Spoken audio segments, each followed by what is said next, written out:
Katie Rock. I'm the campaign representative here in Iowa for Beyond Coal. It's a national campaign to see the U.S. coal fleet retired by 2030. I'm based in Des Moines, so thank you all for joining. Tonight so if you're a member of the Sierra Club, you may know that you belong to the chapter, but you also are in the loop and in the know on our campaigns. So we are kind of like two separate sides of the Sierra Club. Most people may not know that, but or I hope that you don't know that. But we do work together, and tonight we are working together to offer you this Solar for Schools webinar. So Emma and I reached out to Jess and Pam about hosting this because we have heard from a number of our members that they want to approach their school board and encourage them or do whatever they got to do to get them to install solar on their schools, because it's good for our climate. We want more carbon-free energy. We want schools to be leaders in their community for our clean energy transition. But more importantly, it helps school districts save money when it's done right. It saves them a lot of money, and it's a great way to educate school, kids on what our clean energy future will look like, and it gives them like a real world example of, yes, this is happening and it's possible. So tonight I'm really happy we not only have our staff, myself, Jess, Emma Coleman, our Beyond Coal organizer, and Pam, our executive director. We have Matt Randklev with One Source Solar, who is out of Ankeny. He's done a number of solar installation projects all over the state, both at the K-12 school level and at the community college level. And we have Terry Dvorak with Red Lion Renewables, who's done a number of, especially rural K-12 solar on school installations. So they're going to give us their insights. We're going to talk about the financing. It's going to be great. You'll have time to ask questions, and then when it's all done, we're going to give you a handout and send you on your way. So with that, Matt, would you like to introduce yourself and share your insights on Solar for School? Yeah, absolutely. Yeah, thank you so much, Katie, for the introduction there. Again, thank you, Jess and Emma and Pam, for putting this all together. So quick introduction for myself. It's always kind of weird doing stuff like this, but my name is Matt Randklev. I'm with One Source Solar out of Ankeny, Iowa. I'm originally from Cedar Rapids, so I'm Iowa born and bred. This topic really is something that's near and dear to my heart, because I started my career as a public school teacher. I was a high school teacher and football and baseball coach, and kind of did that whole life for about 8 years. My sister is a counselor at Dubuque Hempstead. My mother worked for the school system, Linn-Mar Schools, for over 25 years. So very excited to discuss this topic. As Terry will attest, I mean, there's so many positive points for education and renewable energy projects and solar energy projects go together. It's really tough. It's just kind of a win-win-win-win-win. We'd all like to, we live in a world of budget crunch in all K-12. You go every year where you hear this is cut, something else is cut, we're losing teachers, all of these things. So I know it's a very stressful point for leadership of K-12 to try and figure out how to stretch that dollar. Well, if they're able to do that with their energy expenditure, great point. Super, more than positive there. We've got the environmental aspect, which is, undebatable as well. And one thing that I'm a huge proponent of is the curriculum aspect of it. We can dig into it further, but the fastest growing job sector in the state of Iowa I don't have the numbers in front of me for the nation, but I believe it's the same as solar energy installer and kind of all the pieces that fall behind that. So the jobs of tomorrow are in renewable energies. And if we can give high school students a little bit of a head start on learning that, seeing, hey, this is a feasible industry. You know, I know a lot of friends who, you know, we're retiring coal, and then we got to get the energy somewhere. I can't speak for anyone else, but by the preference of working a quarter of a mile into the ground, into a dark coal shaft, or working out in the open in the sun, installing solar, not much of a decision for me. So really excited. I can ramble at times, so I'll rein it back in, but very excited to be able to speak with everyone, you know, on this topic. Very excited for the questions. Looking forward to this hour. Thank you.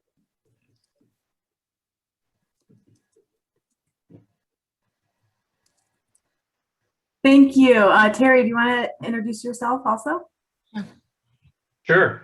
Thank you for the invitation, Terry Dvorak with Red Lion Renewables. I'm excited about to be here. This is one of my passions, really what I got into solar for. I've been in solar for 13 years, and after tasting the air in China, I decided I had to make a difference for the future of our kids, and schools is part of it. Iowa native as well. I grew up an hour and a half away from Des Moines, a small town, in the country farm boy near small town of Cloutier, which probably nobody's ever heard of. Founded Red Lion 6 years ago because nobody was doing this. They weren't figuring out how to make it feasible for schools and cities and churches. And I'm a stubborn bohemian. I just put my mind to it and we figured it out. And we've been doing it for 6 years, and we've got 67 facilities out there. 33 of them are on 10 different school districts. So we've probably got the most in the state, about 4 megawatts worth. And that is for a savings. I mean, over the next 20 years, what we've installed so far should save our Iowa schools $7.6 million. So it's not just chump change. We're making a difference. And we do it where it's feasible. So that's important for us, is to integrate clean energy for customers in a feasible manner. We focus on it feasible. We all know we should do it, like Matt and everybody else is, and everybody in the Sierra Club knows that we should be doing clean energy, so we're not, smoking coal all the time. But it's how do we do it without it costing us? So once we take that question out of the equation, we know we want to do it, but the excuse was I can't afford it. So we've done that. We've figured out how to, for schools, make it a no out-of-pocket. Some of our programs no out-of-pocket, immediate savings, potential higher savings later on. And for school districts in Iowa, it's just great. And we too like the inspire the kids. We like to add on with the math and science, and how do we get them to think outside the box so we can create the next generation of problem solvers, because we're going to need them. We're going to need those. And yeah, I could ramble on for an hour. I'm happy to be here. I'm passionate about it and ready to answer some questions. So back to you, Jess or Emmy, and let's start answering some questions. Great. Thank you so much, both of you, for being here and for sharing your information with us. In true Sierra Club fashion, we want to start talking about the environment, because that is what Sierra Club members care about the most, especially climate change issues and a transition to green energy. This question is for both of you, so we'll give you each just a couple minutes to respond. Can you talk a little bit about some of the environmental benefits of solar energy? And let's start with Terry, because you're unmuted right now. Okay. Well, the main benefit is offsetting production of electricity from coal and natural gas, right? Even if you don't believe in global warming or anything like that, all you got to do is look at a coal stack and see that we're polluting the air. So that in itself should be obvious. The more solar there is being used, the less coal is being burned. I mean, Iowa, most of our electricity comes from coal. It's kind of interesting, Mid-American is supposed to be on a 100% renewable kick with all our wind turbines, yet they increase their production of their coal plant. So we've got to get off of that. For each kilowatt of solar, we offset about a ton of CO2 and almost 1,000 pounds of coal burned every year. So the more solar that's used, the less pollution from coal and natural gas. And if you think about it, we've installed 7 megawatts of solar so far in the last 6 years. That's the same thing as planting 100,000 trees over the next 20 years. So those are just some of the environment benefits I've got. Matt, if you want to add something to that, I'll let you do that. Absolutely, Terry. Yeah, Terry came up, had some great points. Obviously, the offset of production. If we can, we've got to have energy. We have a thirst for energy. If we need to have computers and Zoom meetings or keep the lights on or watch TV or whatever it is, we have to have energy and we got to get it from somewhere. But in 2021, we shouldn't have to dig up old fossils and be able to burn them to create our energy. Yeah, we should be better than that. Terry had some great data as far as the metrics. One thing I want to take further is even the with solar being able to produce and create our energy on site makes it even that much more efficient. I think I played this evil joke on Katie a couple of times and she got it right. Oftentimes I ask people, what is the biggest consumer of energy in our country? What do we use the most energy on? And most people will rightfully guess manufacturing or cars or whatever it is. They're all wrong. It's actually loss in power lines. It's actually getting the energy from where it's produced to where its end-game consumer is. One of the huge benefits of solar energy is, we're not installing these on an open field, miles and miles and miles away from these schools. Typically, we're able to integrate these installations within on top of a school, next to the football field, wherever we can, but they're going to be localized. So where that energy is automatically 25-30% more efficient than something that is produced 120 miles away, just having to travel through the loss through the power lines. So all huge benefits.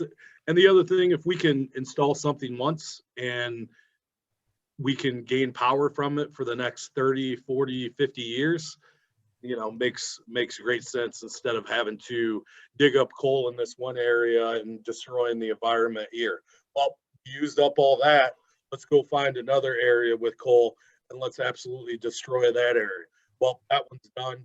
And then we keep on playing whack-a-mole, trying to find different areas to be able to gain that energy when we can just simply install it in the current framework of the building and utilize that over the next quarter and a half decade, or century. Yeah, thanks, Matt. Next question, I'm going to bounce back to Terry. So a key part of our plan to transition to a clean energy system is thinking about how it's funded. And so for a school district or really for anybody, can you tell us about any Iowa programs for solar, how some of your projects are financed, and what kind of savings schools can expect in the long term? Yeah, absolutely. I mean, that's what I set up Red Lion to do, was help bridge this. How do we finance projects? So we've been financing solar projects with power purchase agreements for schools, churches, and cities since 2015. And for those who don't know, a power purchase agreement is basically the school, for example, is only buying the electricity. You're letting me put my equipment on your building and you're buying the electricity. So no money out of pocket for the school. There's no risk for the school because it's mine to keep on. If it doesn't produce, I can't sell you electricity. It's that simple. There's no, that's a win-win all the way around.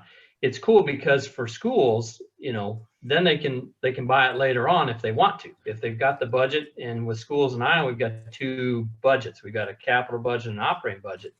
Immediate savings for the operating budget, long-term after all the tax goodies are used up that the school can't get, we kind of indirectly get them that benefit, then they can buy it themselves at a discount and have an even higher savings. It's different. It's not really different anymore because we've been doing it for 6 years, so it's not new anymore. But our program is one. There's a few out there. A lot of people have tried in Iowa, but it's tricky. You got to know what you're doing in Iowa to make these work and do it right. Fortunately, we have been. as far as savings go, we have close to 70 systems out there. Savings for schools really depends on how big, but we've got some that are saving $15,000, $20,000 a year. Smaller ones, just $2,000 to $5,000. It's generally 10 to 20% of their electricity spend, which can add up. But, you know, a couple of examples, you know, Knoxville schools is saving $8,000 to $10,000 a year and $370,000 over the next 30 years. I've got another 1A school district that we could save them almost $20,000 a year, and over the 30-year life cycle, it's almost $4 million. Another one, $50,000 a year, almost $5 million over 30 years. So you can see the savings can be quite significant and can make a real difference. Because, you know, if you're a school district, you got an extra $50,000. What do you? I mean, that pays for a teacher. You know, that pays for the arts program. That pays for band trips. It pays for all these other things that, you know, I know that Iowa schools are so well funded, you know, with our legislation issues, but, you know, I think it makes a difference, and not, you know, from the finance side, it makes a big difference for these schools. Definitely. Matt, oh, you're from Katie. Yeah, Matt, did you want to add anything? Yeah, absolutely. No, Terry's point was right on the head there.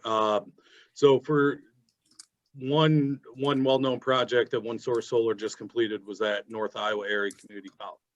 And one of the big proponents of that was that the savings were directed right into a teacher salary. And the first year they were able to save one teacher salary. I believe 5 years from now, they're looking to add a third teacher. So these monies are going directly into the quality of education for the kids. I guess one little thing to add out there, the teacher and me, Terry, brought up power purchase agreement. Really, one of the benefits, what that's about is it allows adding a third party involved. So at schools, nonprofits, they're not able to receive, since they are nonprofit, they don't have any tax liabilities. They aren't eligible for any of the tax credits that are available out there. Well, the idea of the power purchase agreement is we're able to bring in a third party investor or house investors where they can purchase the system, and then we have ownership of it. They're able to sell the energy directly to the non-for-profit entity, and they're able to get a guaranteed energy rate, a certain amount of energy for a guaranteed rate. So as Terry brought up, definitely a win-win-win. The school district's able to get cheaper energy in a lot of cases, in most cases, with zero out-of-pocket investment and really zero risk financially at all. So really, you know, huge protection for everyone involved.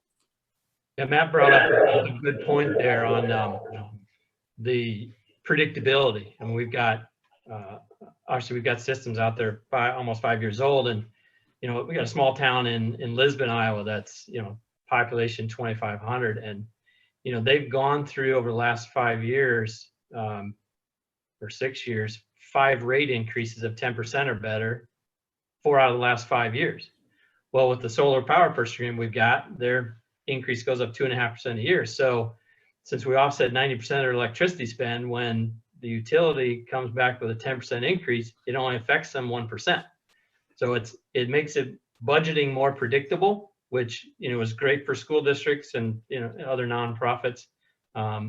It's just another added benefit. We add some predictability there. And, you know, we've got the investors lined up. We do just what Matt said. We've got investors who need the tax credits. That's how we help the school district get that indirect benefit. So funding is there, it's ready to go, and we're happy to keep going. Thank you. It's a win-win. It's like we can combat climate change. We can save schools money. We can invest in teachers and education. It's like, why would we not do this? So the next question that we have is kind of about some of the tax credit programs that are on the state and federal level.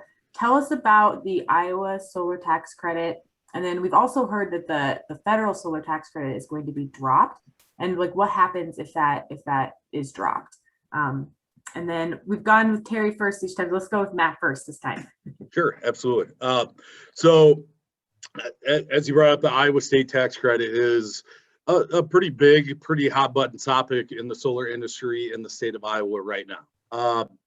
The state tax credit, the verbiage, the language in the bill was always set up to be half of whatever the federal tax credit. So from, gosh, all the way back in, I believe 2008 is when it started. I could be off, but all the way through last year, it was set up at 30%, and then the federal was 30%, the state was 15%, and it had dropped in 2020. It had dropped down to 26%, which would make the state 13%. This year it was scheduled, the federal was set to drop to 22%, but they extended it another 2 years through the end of 2022.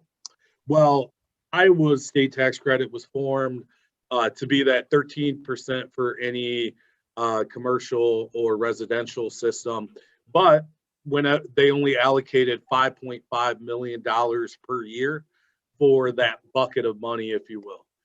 When that bucket of money had reached its cap, what they would do would overflow that money into the next year, and then to the next year, and then into the next year. Now, when we're looking at budgets, $5.5 million, it's a lot of money to me. It's a lot of money to, I'm assuming, most people on the chat, but in a state budget, it's relatively peanuts compared to some of the other things they spend money on.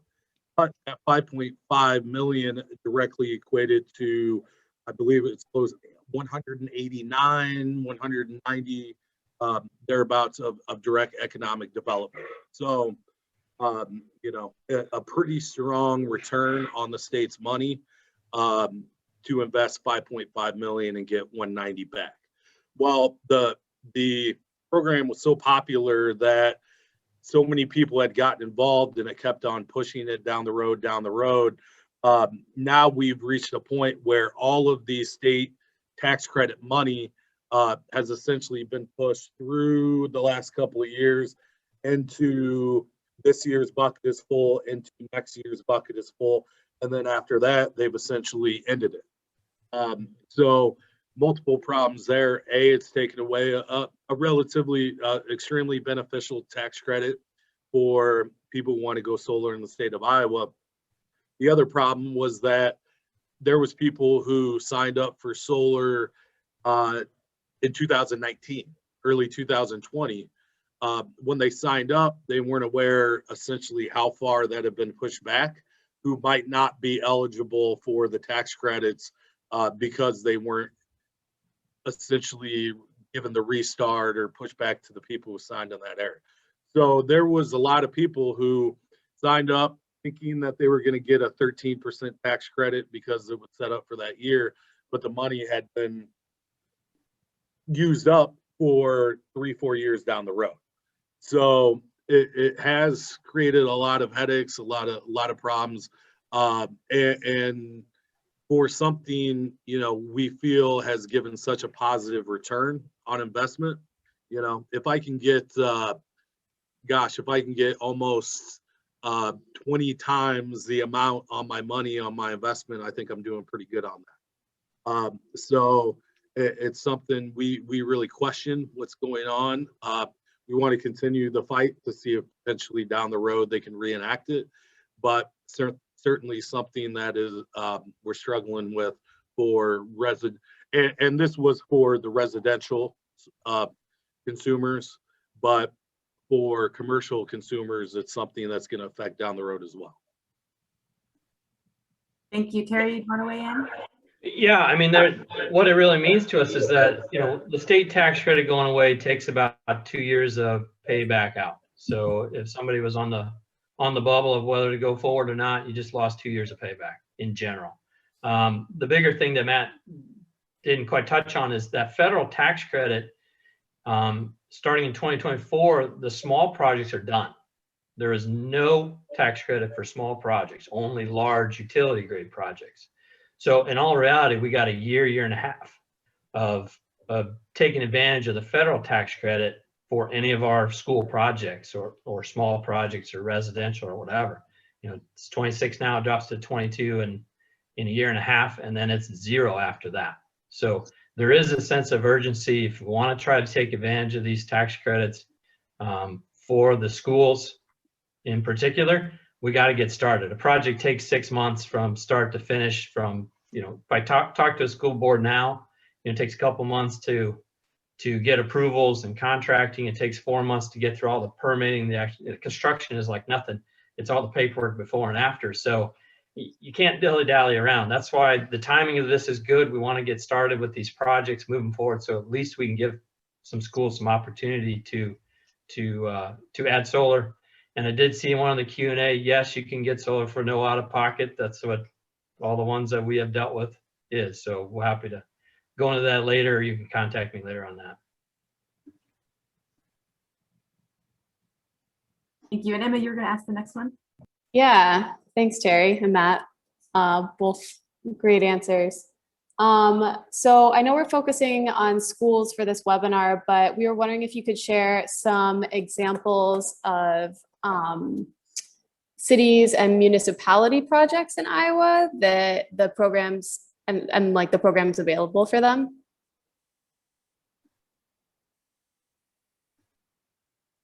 And I guess, Matt, we can send it back to you.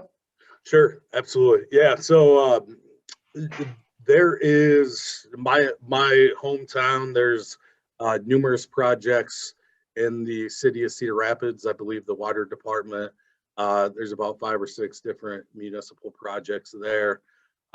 Again, one source solar installed. I believe the largest educational system in the state of Iowa at North Iowa Area Community College. As gosh, there's so many of them. I believe down in Linwood, a very small, gosh, what is the like BG, one of those school districts that has is kind of an acronym, I think, way south. I know another company I was with was involved in that solar installation. I know a couple of airports. Terry, I know you guys did a whole bunch of installations there. Yeah, if you want to take over on some of the projects you guys have done. Absolutely. And we've got systems across the state, and small towns like Palo and Lisbon, which are, I think Palo's 1,000 people and Lisbon's 2,500. The mid-sized school cities like Knoxville and Williamsburg. You know, like I said, Lisbon, their savings $8,000 a year. I mean, that's their Parks and Rec program. And I mentioned it's interesting because 90% of their electricity comes from there, etc. And we do that all over. Our latest project, which is really exciting to me, is City of Perry, which is going to top them all, because when we turn Perry into, what we're hoping to is turn Perry into the first Iowa city with a net zero footprint for all its municipal operations. So just shy of 1 megawatt of solar on 10 facilities should save taxpayers over $4 million over the next 30 years.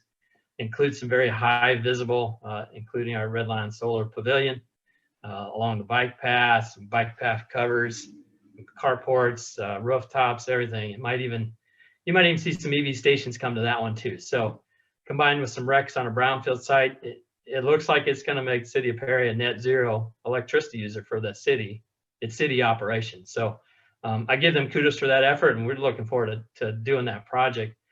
So whether you want solar on a library or a police station or fire station or water treatment plant, and we've got them all over these communities and doing just that. I mean, it's making a difference. It really does for these communities, and love to do more. I'd love to see 100 of them. You know, that's one of our other goals, is to get 100 cities with solar in them. And you know, it all adds up. Awesome, thank you.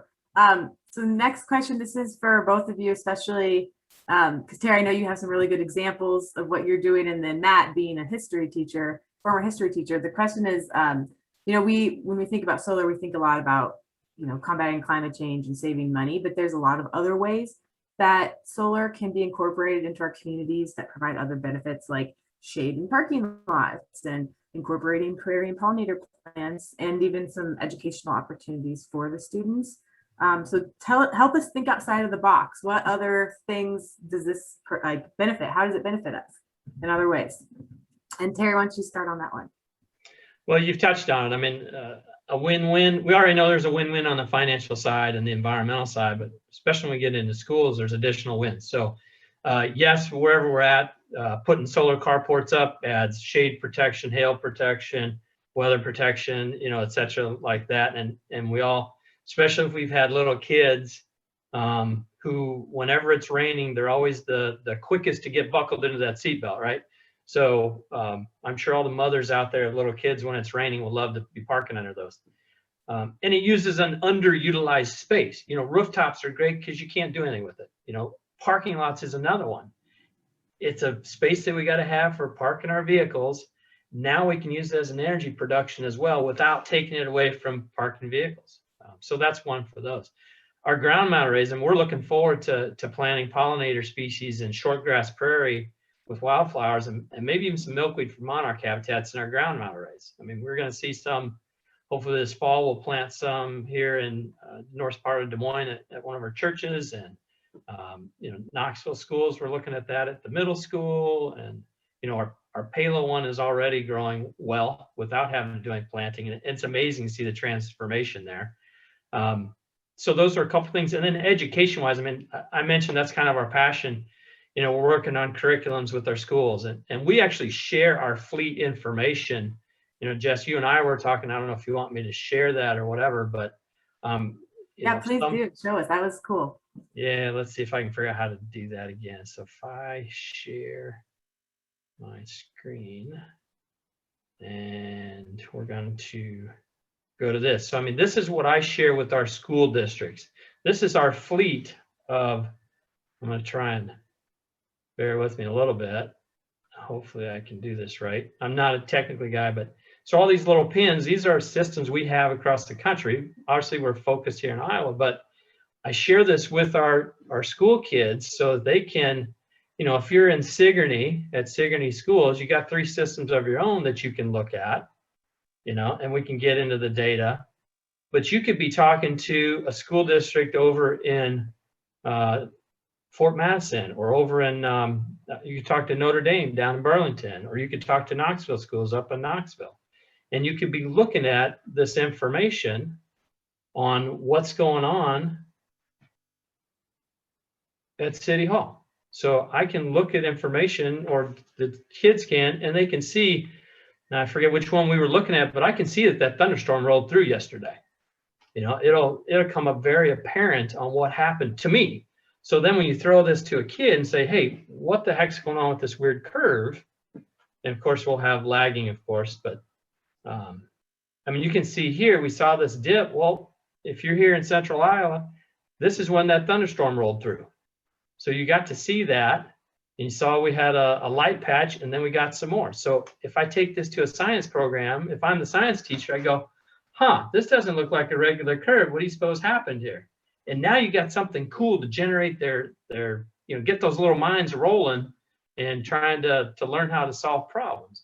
And then if you've got this fleet like we have of systems across the state, now can you get students in Knoxville talking to students in Sigourney, talking to students in Perry, and students down in Burlington? So, you know, they can be interacting. You know, they're probably doing it on Facebook anyway, but now we can do it in the classroom, and, you know, hopefully it inspires some kids. You know, we want to inspire kids to become problem solvers, get into science and engineering and math, and you know, outside of when we put our prairie flowers out, they want to get into botany, you know, those kind of things.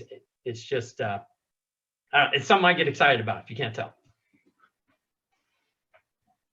Thank you, Matt. Do you want to answer that one as well? Yeah, absolutely. Yeah, Terry had great information. I mean, the curriculum and the data points that come with solar are so advanced, and you know, there's just so much information that could be used in a curriculum to kind of help get those little minds, as Terry said, really excited about the information. One other great use of solar, not in the state of Iowa, but I read recently over the last couple of years, the entire California state, the University of California state secondary system turned all of their carports into a solar carport. So it's certainly something that can be done where we're utilizing, or we've got all this space that the sun's hitting it, you know, but it's not doing anything with it. Why could we not utilize that area to be able to generate energy? I know some projects that we've done in for some farmers, for people who live in acreages. We've even had people kind of turn it into, they use a ground mount into a solar shade, and they hung up certain different plants and different things where this lady, this particular couple poured a slab of concrete. We did their solar installation there, ground mounted system, and they used that as almost like a reading Three Seasons porch type area. Lot of great use. We've had people, you know, grow the prairie grass, excuse me, and be able to have goats and cows and whoever just be able to graze along those areas.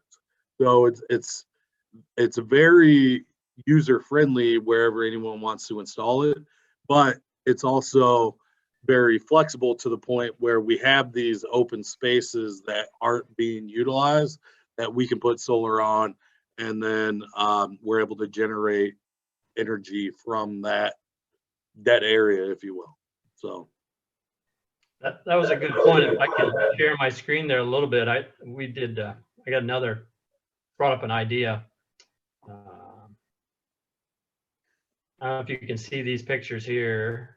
Can you see that, Jess? All right, this is another one.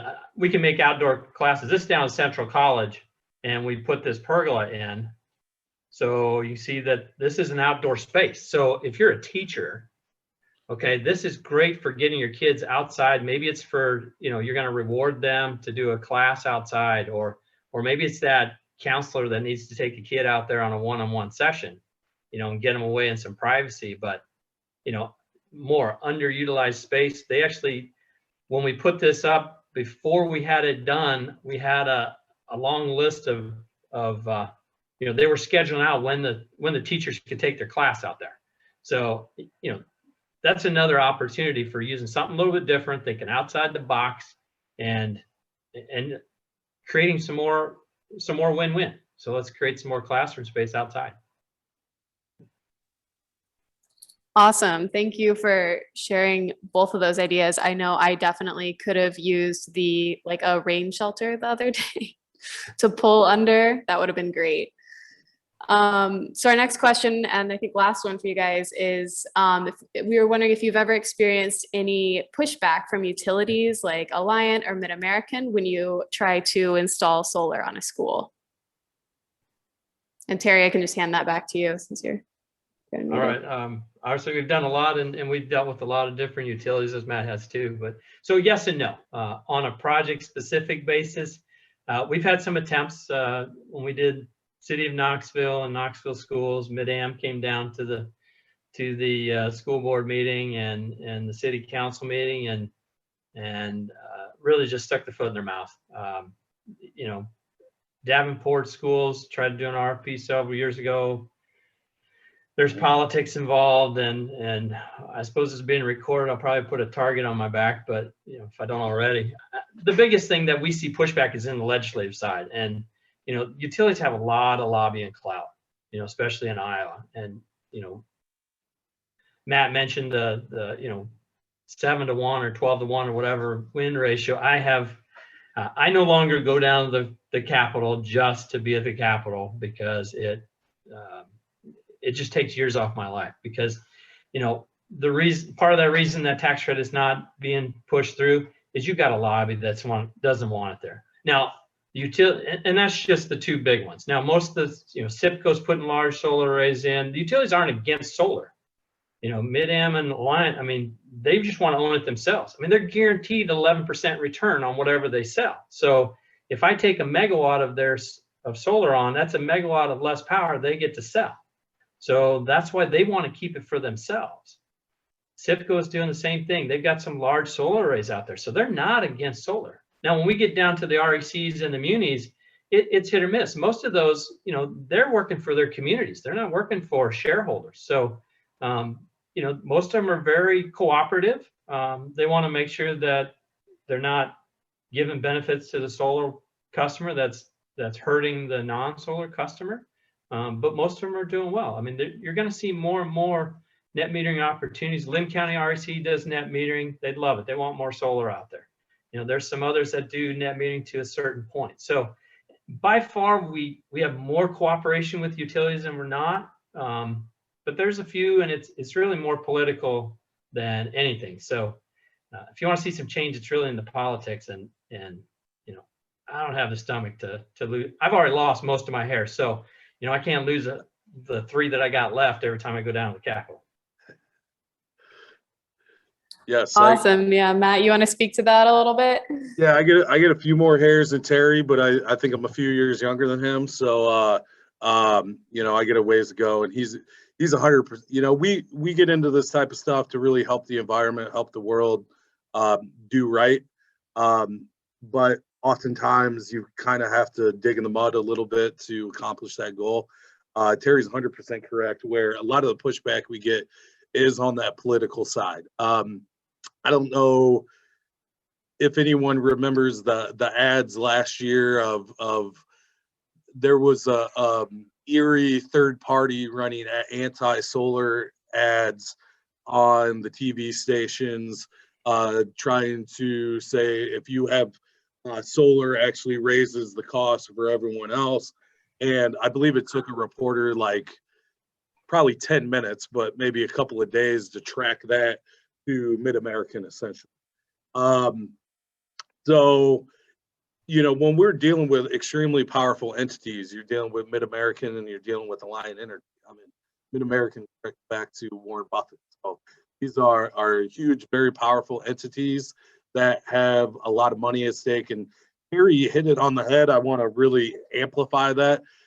No matter, investor-owned utilities are guaranteed an 11% return every single year. So it doesn't matter how efficient they are, how well they do their jobs, no matter what happens, your rates are going to go up until they hit 11% return.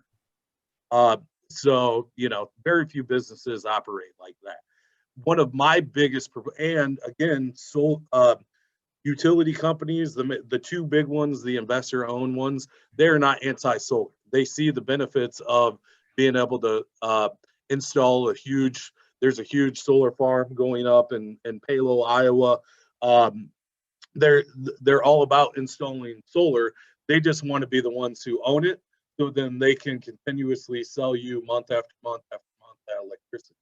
One of the huge benefits that I got into this industry for is a little bit of a, if you will, decentralized grid. I want people to be able to own, operate their own energy, own their own storage. They can operate autonomous from a massive grid owned by just a few, you know, by a couple of large investor-owned utilities.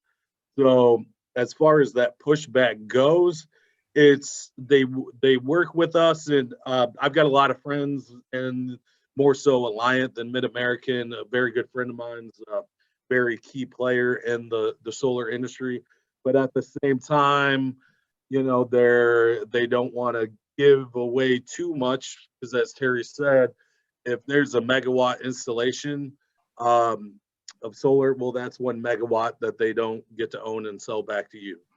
So, you know, I would say we're the best of frenemies, to use kind of a joking term, but certainly there's a working relationship, and sometimes it's really good and sometimes it isn't, but we're all, you know, trying to accomplish a similar goal. And the majority of the time it works out well. I mean, Yeah. we really don't get a whole lot of slack from them, because most people we work with are not in the political part of it. And definitely the municipal utilities and the RECs, I mean, they're very friendly to it. We're just trying to come up with solutions that works for their, you know, they have restrictions on contracts and stuff on where they get power. So we're just trying to work within the rules that they get to play for. And you know, we're not trying to bash them in any way. I mean, we work with them, because it's got to be a win-win all the way around. Thank you. I'm going to switch over to some audience questions. We have 9 questions, so we'll see if 9 questions right now. I'm sure we'll probably get a few more But so we'll see if we can get through those. So maybe try to keep our answers a little bit shorter. But the first one is from State Representative Charlie McConkey. And he's wondering, so what does the future of solar look like in Iowa? What's needed to promote the use of solar energy? Let either one of you jump in for that one. Yeah, I'll hop in. I mean, one of the things would be reinstation of that state tax credit. As Terry said, I mean, for the residential and commercial consumer, oftentimes that's 2 years shaved off of a return on their investment. Really makes that number look that much stronger. You know, even more growth of even the utility-owned projects. You know, we want solar energy, whether it's owned by the consumer, owned by the investor utilities. Those are strong. But just I think help with education as well, because oftentimes there's just so much misinformation, I think, about this industry, where when I'm able to, even some of the most hardened anti, you know, drill baby drill type people, anti-solar energy people that I meet with, if I have the opportunity to sit down with them, have a conversation, talk actual facts versus, you know, misinformation, normally people start to realize, hey, this truly is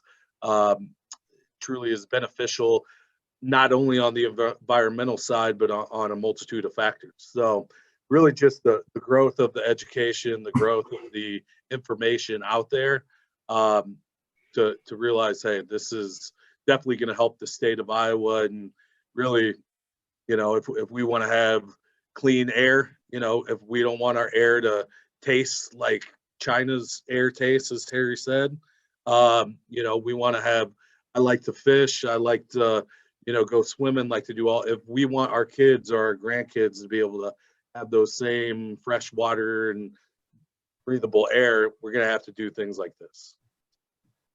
Thank you. Terry, do you want to jump in? Yeah, so the question is, what's our vision for solar in the future, or how do we? Yeah, what do we need to do to get there? I mean, I see it growing. I mean, it's been growing, and I think we're on a trajectory like this. And as we get more word out that, you know, it is possible for schools and cities to, you know, get solar on there, reduce their energy costs, and do it without having to raise funds. You know, we've got this limited time that we can still get that to work. I mean, I mentioned before, I've got a big, hairy, audacious goal, and I'd love to see solar on every school district in the state of Iowa. And I'd like to see it on 100 towns and cities as well. I mean, that's our goals. Matt's are probably similar. But just think the impact we could make. I mean, if we had all, 340, 350 schools, you know, there's millions of dollars that we can free up for them to do what they're supposed to do. They're supposed to teach kids, right? You know, and if we can inspire those kids to be problem solvers, and you know, those are the things we can do. They can learn some amazing things, and if we just help them. I mean, we know schools are underfunded. We just need to, you know, we got to lead this public. I can remember when dating myself here, but when I was in school, Iowa was in the top. It was one or two best states in the country for public education. We're not there anymore. And that's sad. It's frustrating. I mean, maybe if we did something like this that freed up some budgets and gave our kids something to get excited about, you know, maybe they can grow back up there and make a difference. It's just a decision. You know, we've taken the decision of how can we pay for it. You know, I think there's something in the chat room about, can I do solar without no out of pocket? Absolutely. So now it's a question, if you want to go solar, you can. So now it's just, if you want to, let's do it and let's make a difference. So that's how me on my soapbox, I guess, but that's my vision, as I see it really taking off.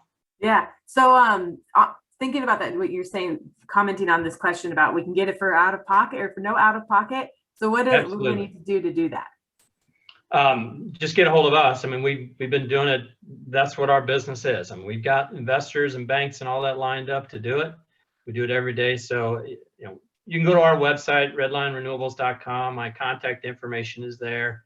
I'm sure you can share it, so you can get my email and phone number. And, you know, really just got to start that conversation. We got to get the school boards and the superintendents talking about it. And, you know, we've got enough systems out there. I'm happy to, you know, send one superintendent to talk to another one. If I tell them which, you know, you look at the ones we've done, most of the superintendents know each other. They've got their own network, so they'll talk to each other and really get going. It is possible to do it. So it's not a fallacy, and it's not new anymore. I mean, we've been doing it for 6 years here in Iowa. So, I mean, it's been doing across the country elsewhere, whether it's more lucrative and more incentives, but we figured out how to do it here in Iowa. So it is possible for Iowa schools to go solar without any out-of-pocket costs. And just so everyone knows, I put Terry and Matt's email address in the chat. And you can also Google their websites as well for more information. But that way you can reach out to either and inquire more about that. I'm going to go on to another question here. This is from Jessica in Muscatine. Is it possible for municipal utility to buy a solar company, then build out and manage distributed solar energy systems with microgrids? I imagine that one's coming back to me. I'm good, just whoever wants to answer that one. I want to say yes, but I want to say no. I mean, if they're trying to deal with the tax credits in that, there's some restrictions on who can own it. If a non-taxable entity owns any part of it, then none of it's eligible. Now, some utilities have been creative, have taxable entities, are doing some things like that. In all reality, it's better for them to partner with a taxable company that specializes in that, like us, and knows the rules. I mean, they'll hire their attorneys to figure out the rules, but you know, we spent almost 3 years figuring out how to make sure we did the rules right. I'm not one that loves paying attorneys, but I paid them, and accountants, and you know, they're necessary evil. Hopefully there's no attorneys, accountants on the line. My apologies. But there's a lot of nuances in that. So it's not just, yeah, they can do it if they want to. The tax code is going to trump that. Matt, look like you have something to add too. When getting into building specific microgrids, it really gets complicated as far as Terry was saying, the tax laws, ownerships, etc. And you know, that's where to do a project like that would take a large amount of involvement of lawyers, of accountants, of digging into different state laws, and it would be kind of a case-by-case basis.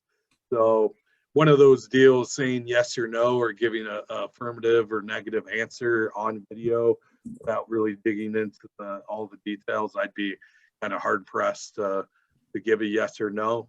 But if someone really wanted to invest in that, there's, you know, that's why lawyers and accountants are so expensive, you know, because oftentimes they're good at what they do, and they're able to find, if there's something explicitly that doesn't work, there's certain workarounds that can be identified in specific tax laws. But yeah, I'm not a lawyer or an accountant, so that's not something I'm really going to dive head into. So another question, maybe our last one, we'll see.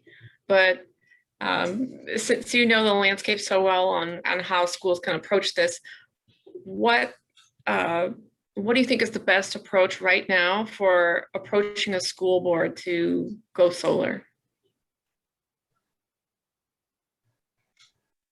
I mean, personally, I think just grassroots movements.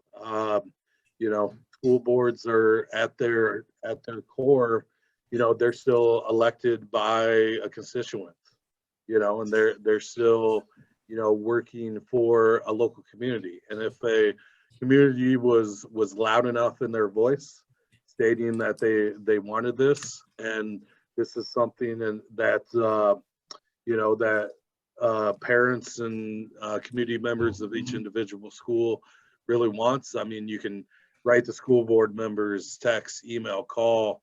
You know, school board meetings are a great way to introduce that. I know there's typically public forums for specific projects, but I know in my involvement in a few of these, oftentimes it's an old saying, but it's a true one: the squeaky wheel gets the grease. So if it's something where a lot of people really wanted to make it known, it's something that could certainly get on the docket and really start the conversation at that school board level. Yeah, and I would add to that, it's a relationship. I mean, the good thing is if you're working with your local school, you know, you've got a relationship where have that discussion with them. Say, hey, I see that this school is doing it, you know, Knoxville is doing it, or Notre Dame is doing it, or Sigourney or Pekin or whatever. And, you know, they know each other. So you can say, hey, they're saving money over there. I understand they didn't spend any money to get into it. It's really helping them out. Why aren't we doing that? You know, it's possible. It's happening all over the state. You know, let's do it and really get that discussion started. I mean, Matt and I are only two people, so I mean, we can't see all 350 faces and make the phone calls, and we don't have the relationship with every school district. But you know, if you've got your own school district or your city or town or whatever, you know, just start that conversation and then bring us in. And you know, we're happy to help. I mean, we've got all kinds of data and, you know, examples, and you know, we've got that on our website. You don't even have to call me, but you know, that's the thing that to get those going, you got to start those conversations, and we need to start them now. If you want to get the best bang for the buck, we got to get them started. I mentioned it takes 6 months from start to finish, you know, with the school, just because, you know, the time it takes to get through committees, and school boards, let alone the 4 months it takes to install it. So you're talking 6 months. And if we really, the sweet spot is right now for the next year and a half, we got to get started, you know. So that's how we make a difference, is start those conversations. Yeah, that's a perfect transition. I'm gonna kind of wrap up the official part of the meeting, but if Matt and Terry would be so kind to maybe stick around and help answer like 5 more questions after, if that works for you, then I'll officially wrap it up. So if people need to leave at 7:30, they can hop off, but we do want to get through these other questions because they are good.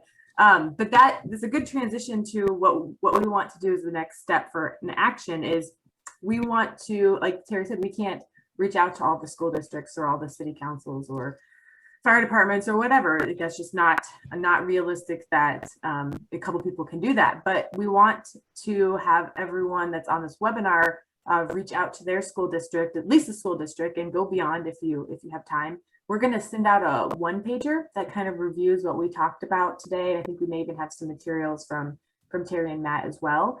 And that way, if you go have a conversation with your school board, you can share what you've learned. You can give them a 1-pager with some information and show some examples of what other schools have done.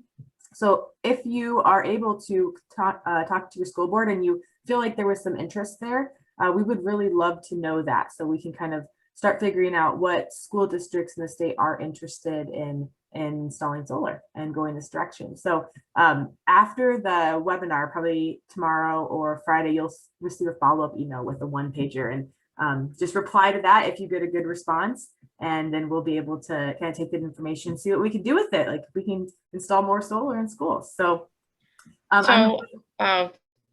to chime in, I know I said Emma perked up too, but I just want to share one thing we learned in organizing this webinar is that there isn't actually, or I have yet to find, I don't know that anyone has a list of all the K-12 school districts in Iowa that have solar installations already.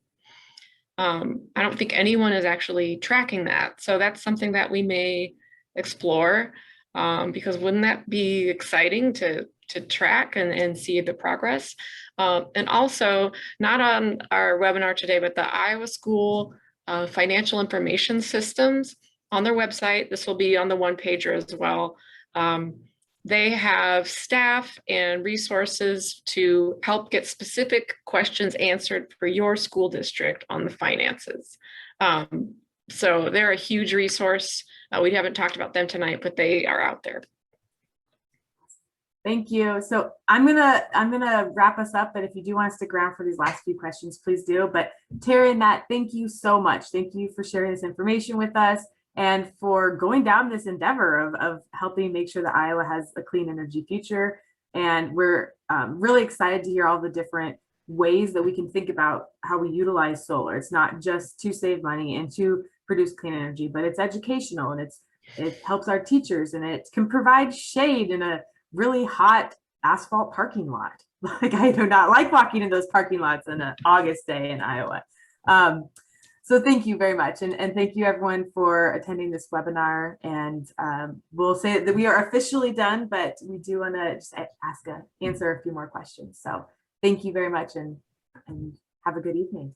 Thanks, Jess. We're happy to stick around for all the questions. Yes, thank you everyone for coming. Appreciate you being here. Thank you. All right, so there were a few more. Let me pull the questions back up here. From Indivisible, Cedar Rapids, if we have building construction in process, can we still incorporate solar? Sure. 100%. Oh, that's an The easy. answer is yes. I mean, it doesn't, and if you want to do it as a, there's some things we'll have to do in the contracting stage to make sure the scope splits are right. I've been in construction for 20 something years. So yeah, it absolutely can be done. And if you've got I see this a lot where we have a construction project and they didn't have budget for solar. Okay. So they wanted to, but didn't make it was an alternate that didn't have the funding to do it.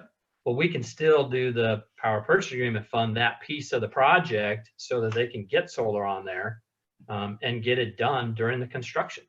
So absolutely, you can do it during construction or after construction, and it's just some coordination. That's not a huge challenge to overcome. Yeah, absolutely. I mean, there's buildings that have been constructed that we retrofit, that were built decades ago that we put solar on. So there are a few things that a builder could do to make it, even that much more friendly. But, halfway through, it's not, gosh, we missed the opportunity. We can't do this. I mean, we have skilled tradesmen just like the people building the building. So, the expertise of them are able to work with really any existing building as it works. Typically, as Terry said, we find problems, but while we're employed is that we're problem solvers and we're able to find solutions to problems. So certainly, yes is the answer. Okay, the next one on here is from Margaret. In Houston, they're building resilience hubs where folks can charge phones, sleep, eat, get water, basic medical care in a crisis. Is any way to have our cake and eat it too? Could a school be outfitted with solar and also being able to go off grid if necessary in an emergency and thus qualify as a community resource? I bet you've been asked that question before. You'll have to do this one. Yeah, I mean, so there's a lot to unpack there, but absolutely they could. So right now, I think the biggest kind of hurdle for that is the storage capabilities to be a hub for a natural disaster. Storage right now is something where it's not quite advanced as the actual solar production itself, but it's something that's coming. So I do believe in the near future you're going to have, and that is a fantastic idea where you've got a community center that is autonomous to a grid that is able to generate and store and utilize their own energy, and they're able to be a community hub if a derecho happens and you got a city the size of Cedar Rapids that not having power for 2 weeks, or I can't even imagine something to the scope of Houston. The other thing, our level of up more on a residential and commercial side, the amount of phone calls that we got from people who wanted solar and storage, especially in the Cedar Rapids area after the derecho. I can't give you a number how much it went up, but it went up significantly. So there are ways to safeguard, and in my opinion, might not be necessarily a K-12, but on a residential side, really, I think that's really the next wave, the next step where people can be completely away from a grid. You've got generation, you've got the storage, and if the zombie apocalypse happens or we were without power for however long, whatever the reason is, you're able to just go about your life like nothing happened. Similar deal. My hometown is Cedar Rapids. That's why I was here for the derecho. Spent a lot of time here. I knew people who had a battery backup and had generation. And while majority of the city was without power for a week to 2 weeks to 3 weeks, these particular people were able to go about their lives like really nothing was different because of that storage capability.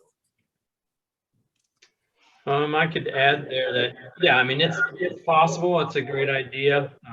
The technology is there to electrically do it, you know, between solar, some, maybe a little bit of battery, and then some backup generation for evening use, etc. Yeah, the feasibility isn't quite there right now to be solar plus battery. I mean, batteries are feasible for about 2 to 3 hours right now. So if you're talking about having it, you know, on overnight, you know, it's not feasible on a pure economic standpoint. But if you're looking at, okay, we need to spend X dollars to put in a generator, or we can spend X dollars to put in a battery, you know, then maybe that comes into play, or it's a mix of that. Interesting, you know, we had the derecho as a nice testing bed last year, if anything. I mean, we had 22 systems in that derecho, and we had 3 systems that had any type of damage.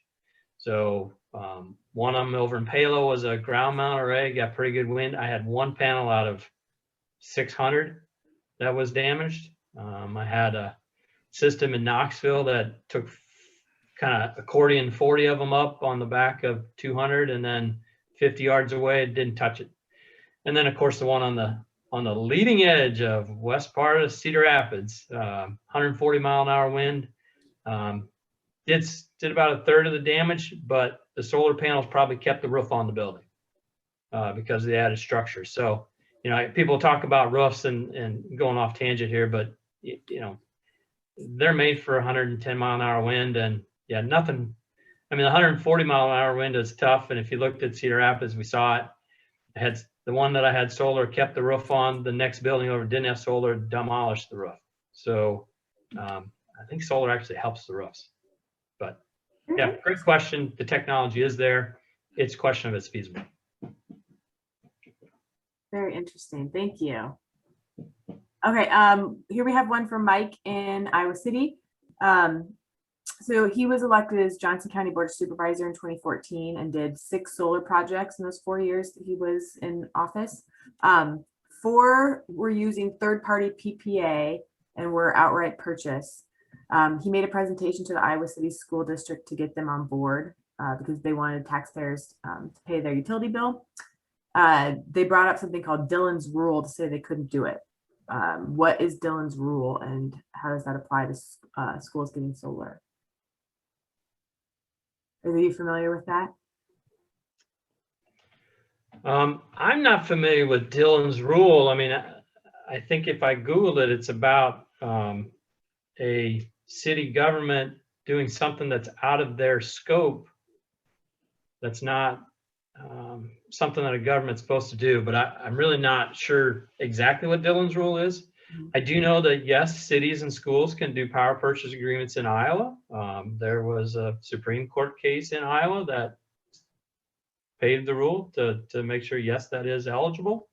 I know that I've had 24, 25 different attorneys look at our power purchase agreements, and they have all seemed to be fine with it in the state of Iowa. So unless all 25 of them are wrong, which, you know, I'm sure they won't tell you they're not wrong, but I'm not aware of Dillon's Rule, and obviously we've got all kinds of systems for schools. So it is possible to do solar power purchase agreements with school districts in Iowa. It's got to be done right. There are some nuances. I've seen some power purchase agreements and the language isn't right, and I'd hate for that school district to get caught in the end when an IRS tax audit comes and it pushes back. Not their fault, but I hate for them to get harmed that way. So you got to make sure you use the right, you know, use somebody who knows what they're doing. You know, they know about Iowa, they know about the specifics in Iowa, some of the nuances, and their contracts have gone through that scrutiny in Iowa. So that would be my recommendation. Again, Dillon's Rule, I'm not familiar with it. I did a quick Google search, and it states it was from 1868. and it kind of went back to may engage in activity if only specifically sanctioned by state government. So it might have been stretched thin without knowing all the details is difficult. But as Terry said, being able to put solar on a K-12 school in the state of Iowa not only is feasible, but it's being done quite a bit. So yeah, I mean, it's never heard of that, but as far as someone blowing smoke, I think that might be the case there. Well, if that definition is right, I mean, all they're doing is procuring electricity. Yeah. Solar power purchase agreement is just that. It's saying, I'm going to buy electricity at so much, and I'm going to allow you to put your equipment on my roof or ground or whatever. So it absolutely meets up with the scrutiny in the state. Yeah. Yeah, it sounds like someone Not so much in Nebraska. If we got anybody across the border, they don't work in Nebraska, and there's some issues in Wisconsin, but in Iowa, it absolutely is viable. That's good to know. So this is the last of the audience questions is what types of backups are available? I'm assuming he's talking about in terms of batteries. And you kind of mentioned that they're right now maybe not the best for long-term use. We need to dig into batteries a lot more to make them more efficient. Or we see all different kinds of batteries come and go. I mean, D-cycle batteries, metal halide batteries, sodium nickel batteries. Lithium is kind of lithium ion is kind of the typical one you see nowadays, which is what's in an electric vehicle, which is in your battery powered weed eater and your cordless drills. There's some technology talked about out there that should bring the cost down, but I've been at this for 13, almost 14 years, and I see technology come and go, and it looks great, but it never gets to be commercially viable or feasible. So there'll be some coming out. I mean, maybe with some of the kids that we inspire now, we'll become that scientist that invents the magic bullet for a battery that lasts for 24 hours, something like that. So more reason to get them inspired. right. Matt, do you want to add anything or?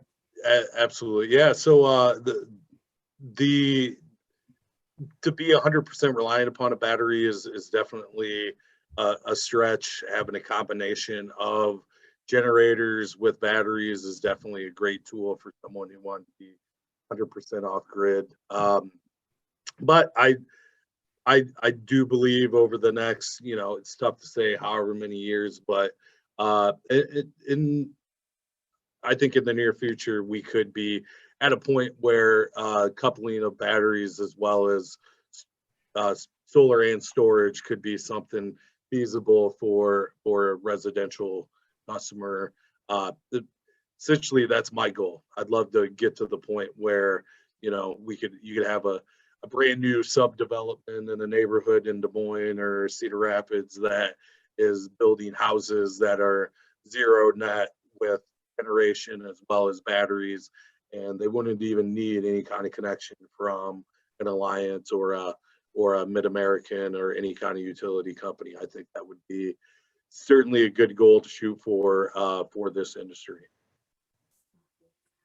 And actually, I'm good. Sorry, I know I said it was the last one, but one question that we actually took off of the list is to make sure we get through audience questions. But I do think it's important to end on this. From both of you, I want to hear what is your vision for solar, and like in 20 years, in 25 years, in 50 years, what does Iowa look like? And Matt, we'll start with you, and then we'll end on Terry. Yeah, I mean, it might be a little bit of an audacious goal, but I think we could certainly get to the point where every home, every commercial building, even schools could be essentially operate autonomous from a grid, where we're able to generate our own energy. They're able to store it. They're able to even have some generators for backup power, and essentially live in a world where we don't really need a Alliant or a Mid-American, that they maybe if they're there, they're a backup, but essentially we can operate autonomous from many grids and 100% self-reliant on that. Now the feasibility of that, it's certainly going to be a huge task, because I think we're only at, gosh, maybe not even between 1% and 2% of our energy generated is from solar energy. So certainly a long ways to go, but I think would be a very worthwhile goal for this industry in the state. Thank you. All right, Terry, you want to close this out? Well, 50 years from now, or 25 years. You could do 5 years. You could do 5, 10, Well, whatever. the next, so here's my predictions. I see in the next 5 years, we'll get, majority of school districts and cities will have done something. They will have solar integrated, hopefully in the next couple, to take advantage of the tax credits. Eventually they'll be putting it on because it just makes sense. Electricity rates are going to continue to rise. At some point we hit that crossing point. I mean, there's no reason not to do solar in California because you pay 3 times the electricity cost as we do here. The reason it's hard to get in Iowa is that we have relatively cheap electricity in the country. So I see that happening. I mean, our big, hairy, audacious goal, like it says, to get it on every school district in the state and 100 cities and towns throughout Iowa. I think that can happen in the next 5 years, at least to some point. Now, Red Lion won't do all of it. We'd love to, but it won't be just us. Further down the line, I think we'll transition somewhere in the next 50 years from centralized power to distributed power.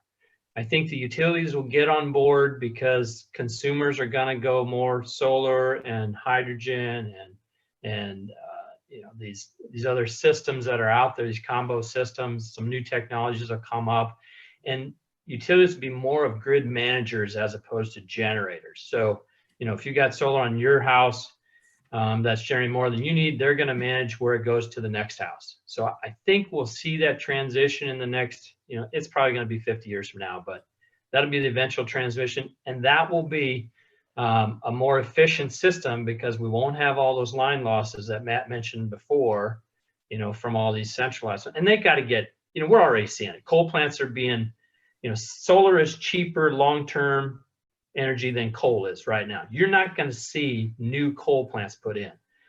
The only reason you're seeing some gas plants put in is for peaking. Okay, so we're already seeing that transition in other states. We're going to see that in Iowa eventually. It may be 40, 50 years. I plan to still be around unless I fall off another mountain or something. But I'm excited about it. I really want to help the schools out, like we were talking about, and maybe in 50 years, some of the students that we have inspired now will have invented that battery, and we'll be completely off grid by then.